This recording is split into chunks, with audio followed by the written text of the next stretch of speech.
Muy buenas tardes, soy Manuel Ángel García Solares, estudiante de la Licenciatura de Recursos Humanos en la Universidad CNCI.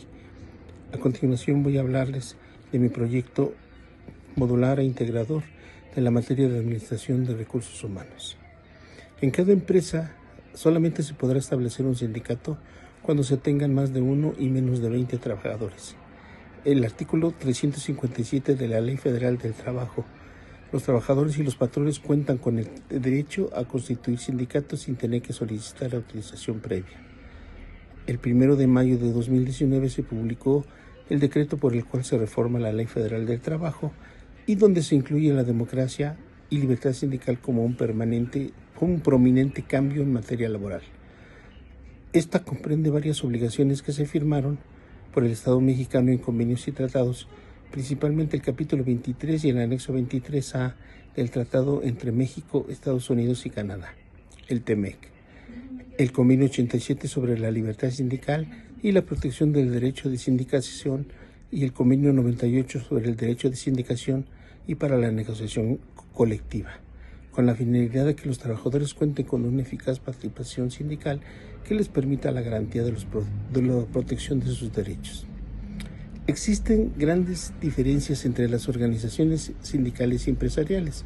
Por ejemplo, en cuestión de la negociación grupal, los sindicatos lo hacen en nombre de los trabajadores para llegar a acuerdos en relación a salarios, condiciones de tipo laboral y beneficios colectivos. Del otro lado, las organizaciones empresariales realizan sus acuerdos en nombre de las empresas para luego acordar con los sindicatos y otras instancias interesadas en salarios, horarios y condiciones laborales.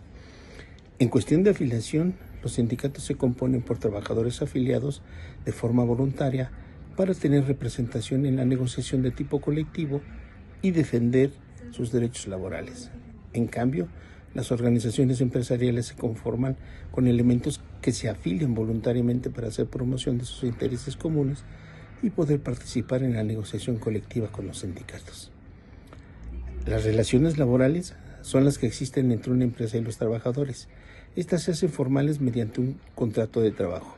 Por otro lado, es importante saber que el concepto de relaciones laborales se utiliza a menudo para reseñar a las relaciones profesionales que hay entre los miembros de una empresa. Las buenas relaciones laborales entre compañeros son importantes para el funcionamiento eficaz de la empresa. Sin embargo, también se necesitan a los agentes laborales que son miembros de la empresa, pero que están íntimamente ligados con los demás miembros de la misma.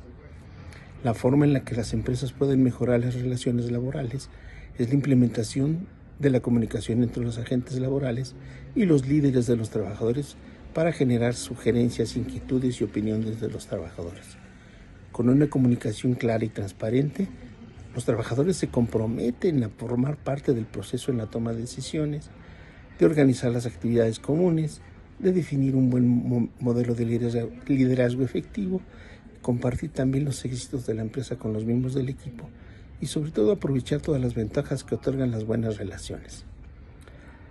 Desde luego que cuando se inicia una relación de tipo laboral, las partes deben de considerar indiscutiblemente el marco legal que va a regir a la relación del trabajo y determinar plenamente los derechos con que cuentan cada uno, definiendo los derechos que los trabajadores tienen por ley, sin infringir los derechos de los patrones y viceversa.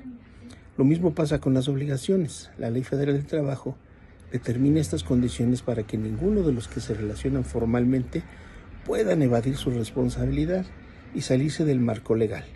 Si un trabajador no cumple con sus obligaciones, el patrón estará en condiciones de poder removerlo. Sin embargo, también debe darle los derechos que le corresponden para mantener relaciones cordiales y productivas. El contrato colectivo de trabajo es finalmente el documento que contiene los derechos y obligaciones de trabajadores y patrones y su firma compromete a las dos partes al cumplimiento del contenido del mismo, que podrá ser revisado y sancionado por autoridades laborales del país. Por su atención, muchas gracias.